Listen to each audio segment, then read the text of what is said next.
Hola a todos, en el vídeo de hoy vamos a hablar sobre el abonado y la fertilización. Ahora que llega la primavera y nuestras plantas están en crecimiento activo, es época de abonarlas y me habéis preguntado un montón sobre cómo hay que fertilizar, con qué podemos fertilizar, cuándo hay que hacerlo, en fin, tengo una lista de preguntas que quería resolver en el vídeo de hoy para aclararos todas las dudas que podáis tener al respecto.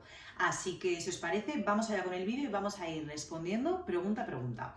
La primera de ellas es ¿por qué hay que fertilizar las plantas de interior? Algunos de vosotros me decís que consideráis trampa fertilizar las plantas porque es como darles un empuje extra para que crezcan y se hagan más grandes y que si las cuidas bien, pues que no es necesario fertilizarlas. Esto es verdad que lo pensáis muchos de vosotros, pero no es del todo cierto. Al final, las plantas cuando crecen en su hábitat natural, ellas tienen acceso a sales minerales de las que están privadas cuando las cultivamos en macetas de interior. Las plantas para crecer y desarrollarse de forma idónea necesitan principalmente tres factores. Por un lado, sales minerales que las absorben el suelo, por otro lado agua y por otro lado luz solar, que es lo que les permite hacer la fotosíntesis. Y el problema o la carencia que tienen cuando las cultivamos en macetas de interior es que no pueden acceder a sales minerales. Una planta en su hábitat natural puede obtener nutrientes, que son esas sales minerales. Los principales que las plantas necesitan son nitrógeno, fósforo y potasio, pues pueden acceder a ello, digamos, en su hábitat natural. ¿Por qué? Porque al final el suelo tiene materia orgánica que se descomponen, además hay determinados procesos geológicos y microorganismos que habitan en el suelo y que permiten a las plantas absorber esos nutrientes que necesitan, que pueden ser macro y micro. O sea, algunos de los macros, lo que hemos comentado, nitrógeno, fósforo, potasio, micronutrientes que no son esenciales para su desarrollo, pero que también necesitan, pues puede ser, por ejemplo, el magnesio, el calcio, el hierro. ¿Qué ocurre cuando las cultivamos en macetas de interior? Pues que esos nutrientes, cuando el sustrato es nuevo, están en la maceta, pero terminan por agotarse porque las plantas los absorben. Y como no hay vida natural y no hay materia orgánica de forma continua que se vaya descomponiendo en una maceta, tenemos que nutrir de nuevo de sales minerales a esa tierra para que la planta pueda crecer de forma correcta. Por tanto, es fundamental fertilizar nuestras plantas de interior porque las plantas necesitan acceder a los nutrientes básicos para poder desarrollarse. Siguiente pregunta que más me hacéis. ¿Cómo se fertiliza una planta de interior? ¿Qué opciones existen para fertilizar las plantas? Ya hay varias opciones. Voy a tratar de explicaroslo de la forma más fácil posible, que podríamos dividir los tipos de fertilizantes que tenemos en dos. Por un lado, fertilizantes químicos, productos químicos que aportan nutrientes de forma directa a la planta, es decir, nitrógeno, fósforo, potasio y algún otro micronutriente que puedan tener añadido. Estos fertilizantes químicos suelen ser los fertilizantes líquidos que, por ejemplo, utilizamos para regar. Y luego hay otro tipo de fertilizantes que son los orgánicos, que los podemos llamar abonos o fertilizantes orgánicos, que son de origen natural, que normalmente viene a ser materia orgánica en proceso de descomposición o descompuesta, como puede ser el humus de lombriz, el guano o los extractos de alga. Estos dos tipos, tanto el fertilizante químico como el fertilizante orgánico o el abono, aportan nutrientes a la planta. La diferencia principal es cómo aportan estos nutrientes. Mientras que el fertilizante da el nutriente de forma directa a la planta, es decir, lo aplicas y la planta lo coge, digamos que el abono orgánico lleva un proceso de descomposición, no de descomposición, sino que es un proceso de soltar nutrientes más lentos. ¿Por qué? Porque al final un humus de lombriz, por ejemplo, tiene moléculas muy grandes, es como tierra que al final añadimos al sustrato, entonces tiene moléculas grandes que las raíces no son capaces de absorber y necesita la acción de los microorganismos que van descomponiendo este abono para que la planta pueda coger esos nutrientes. Por tanto, todos los abonos orgánicos serán siempre más lentos, van a dar los nutrientes de forma más gradual y sostenida en el tiempo. La ventaja que tienen es que no solo dan nutrientes, sino que también mejoran la estructura del suelo, porque al final tienen una capacidad de absorber y retener más agua y además de airear el sustrato, de darle más esponjosidad, cosa que con los fertilizantes no tenemos. Al final el fertilizante lo que hace es dar el nutriente y no aporta ningún tipo de riqueza adicional a la tierra, como por ejemplo lo hace el abono. Digamos que esos son los dos tipos de producto que tenemos para fertilizar o abonar nuestras plantas. Luego, dentro del fertilizante tenemos tres tipos de fertilizante. Lo podemos consumir tanto líquido, que es por ejemplo la opción que yo utilizo y que podemos juntar con el agua de riego. Hay sólido, que son como barritas o bolas que podemos añadir al sustrato, que es otra opción que yo también utilizo, la verdad es que yo las utilizo todas. Y luego hay una última opción que es abono foliar, es como un spray que se aplica en las hojas. Deciros que es muy cómodo y hay veces que también lo utilizo, pero no podemos fertilizar una planta solo basándonos en fertilizantes o abonos foliares. También necesitamos nutrir el sustrato, para que lo tengáis en cuenta. Y dentro de los fertilizantes, aparte de estos formatos, también podemos encontrar los de rápida liberación, es decir, utilizo el fertilizante y la planta absorbe el nutriente. De hecho, vais a identificar muy rápidamente cuáles son los de rápida liberación, porque veréis que en el envase os pone aplicar semanalmente o aplicar cada 15 días. Eso es porque lleva poca carga de nutrientes, entonces se agota muy rápido y por eso hay que renovarlo con mucha frecuencia. Pero también los hay de liberación lenta, que igual es aplicarlos y no tenemos que volver a echar abono hasta pasados, pues no sé, un mes o 2 o 3 semanas, porque tienen más carga de nutrientes, la liberan de forma más lenta y por tanto no es necesario renovar con tanto tiempo. Digamos que estos son los dos tipos de abono que existen. Siguiente pregunta, que me hacéis mucho a este respecto. ¿Es uno mejor que otro? ¿Es mejor fertilizar o es mejor abonar? O sea, usar un fertilizante químico o usar un abono orgánico. Pues yo os diría que depende, eso depende de lo que nosotros estemos buscando y de las condiciones en las que se encuentre nuestra planta. Por ejemplo, si tenemos una planta con unas deficiencias nutricionales muy evidentes y queremos solucionarlo de forma inmediata, podremos recurrir a un fertilizante, pues por ejemplo líquido, que le va a dar nutriente al momento, o a un fertilizante foliar. Sin embargo, si tenemos una planta bien nutrida y además queremos mejorar y cuidar la estructura del suelo, pues siempre podremos trabajar con un abono orgánico que nos va a ayudar a dar más esponjosidad al sustrato y va a liberar los nutrientes de forma lenta. También quería decir y destacar, porque yo es lo que hago, es que ambos productos pueden utilizarse de forma simultánea. Es decir, yo puedo utilizar un abono orgánico como guano, como humus de lombriz, que al final es como tierras, materia orgánica descompuesta, que aplico en mi sustrato, y esto lo que va a hacer, aparte de lo que digo, mejorar las condiciones del suelo, va a liberar nutrientes de forma lenta, pero paralelamente aplico un fertilizante donde doy nutrientes de liberación inmediata. Por tanto, estoy compensando, por un lado, mejorando estructura del suelo y dando nutrientes que los microorganismos van a ir descomponiendo para que la planta absorba, y mientras eso ocurre, pues voy también fertilizando mi planta con abonos de liberación rápida o fertilizantes químicos de liberación rápida. Siguiente pregunta que más me hacéis. ¿Qué son los bioestimulantes? ¿Los bioestimulantes es un tipo de fertilizante? ¿Es un tipo de abono?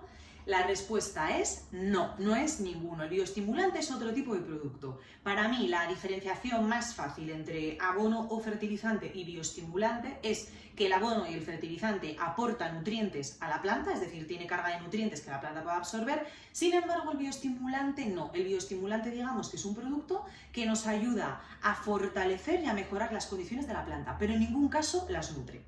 Para que lo entendáis mejor, hay yo creo que 3 tipos de bioestimulantes principales.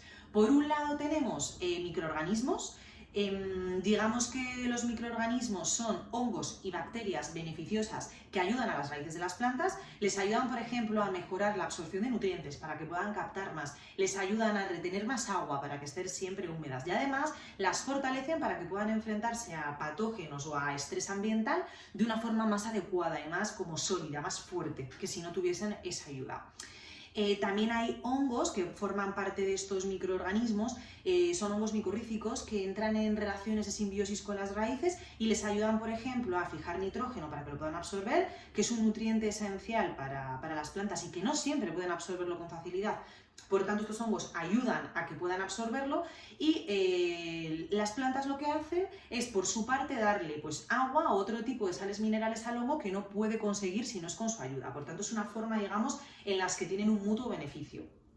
Estos serían los microorganismos que podemos aportar a la tierra con bioestimulantes, se les conoce también como microbiota. Para que os hagáis una idea, cuando ponemos una planta en nuestra maceta, toda la tierra que rodea las raíces se llama rizosfera y ahí es donde vive la microbiota, que no viene a ser más que una comunidad de microorganismos que viven alrededor de las raíces, que son estos microorganismos beneficiosos que os cuento, que pueden ser o bien bacterias o bien hongos, que ayudan a las raíces pues, a superar situaciones de estrés y les hacen más fuertes. Esta microbiota viene de forma natural en nuestras macetas de interior. Lo que ocurre es que si no tratamos bien el suelo o pues bueno, sobrefertilizamos, puede ser o bien que la microbiota se elimine o que se reduzca considerablemente. Por eso a veces es beneficioso recurrir a este tipo de bioestimulantes para cuidarla y fomentar esa actividad microbiana que es fenomenal para el suelo porque lo mantiene bien enriquecido y también para nuestras plantas porque les ayuda a fortalecerse. Más tipos de bioestimulantes que tenemos, pues por ejemplo, moléculas orgánicas. Hay un bioestimulante muy conocido, un producto que se llaman aminoácidos, que sencillamente es una molécula que damos de forma directa a la planta. Ella lo que hace es producirla, las genera, pero le lleva mucho esfuerzo producir estos aminoácidos. Por tanto, si se los damos de forma directa, lo que estamos consiguiendo es que la planta no malgaste energía en fabricarlos ella y además que tenga pues aminoácidos extras, que es una molécula fundamental que ayuda en la síntesis de proteínas y es muy importante para el desarrollo y el crecimiento de la planta. Luego, otro tipo de bioestimulante que podemos tener similar a los aminoácidos son las vitaminas. Las vitaminas, digamos, que no es un producto esencial que la planta necesite para su supervivencia, pero sí es un complemento extra que le viene muy bien y que fomenta y estimula su desarrollo.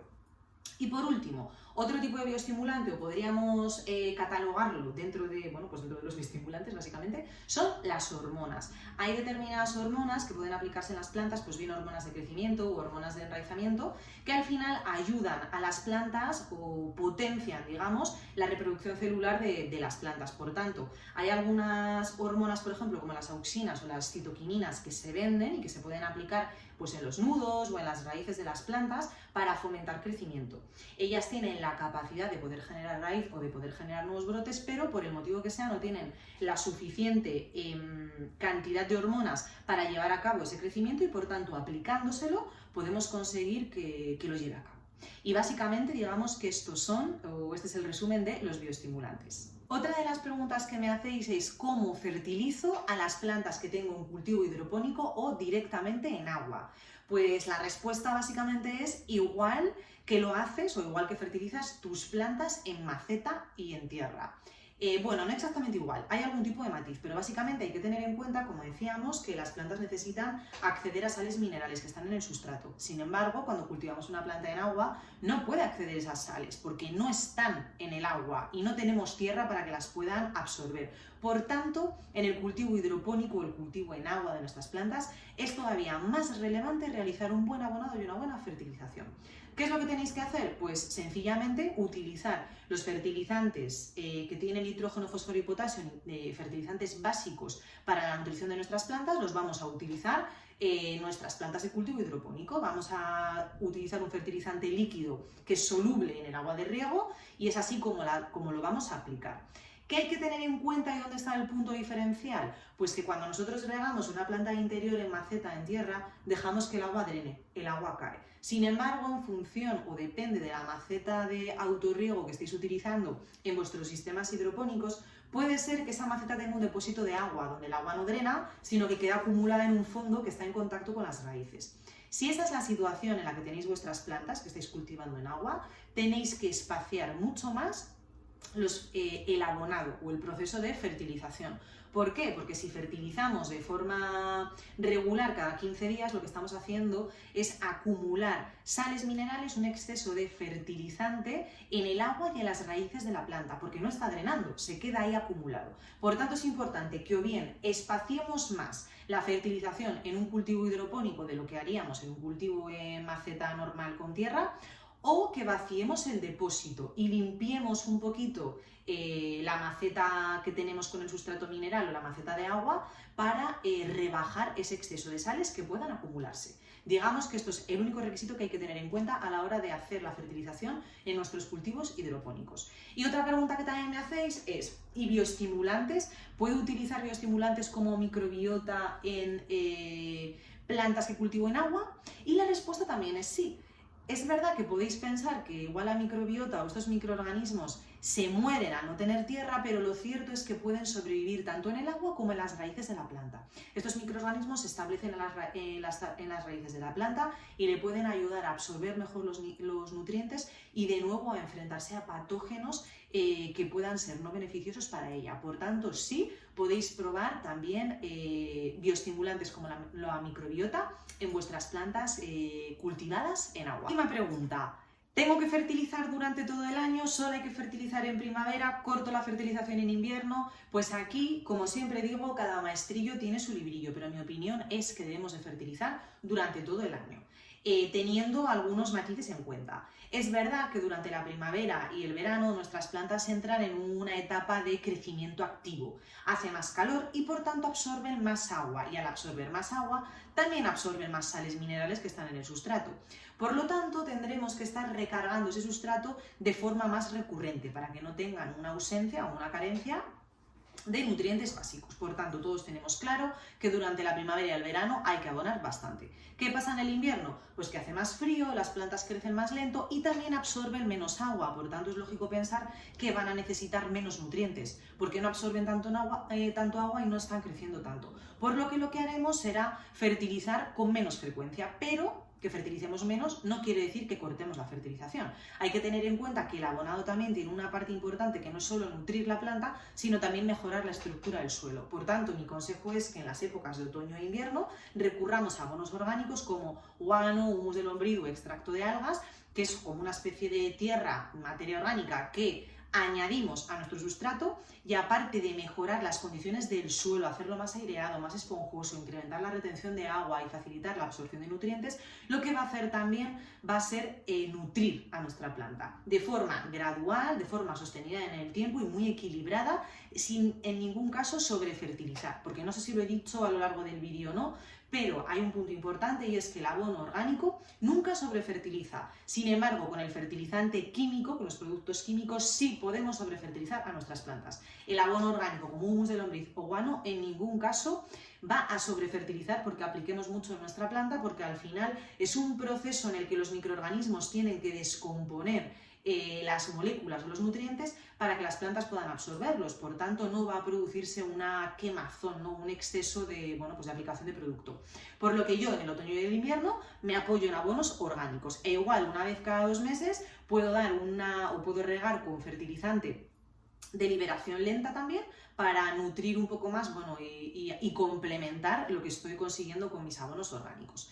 Pero básicamente sería eso: en primavera-verano fertilizamos de forma regular porque las plantas lo necesitan, y en otoño e invierno podemos recurrir a abonos orgánicos para mejorar la estructura del suelo y también estar cubriendo la necesidad de nutrientes mínimas que requieren nuestras plantas para que cuando llegue la primavera estén preparadas para crecer con vigor y con fuerza.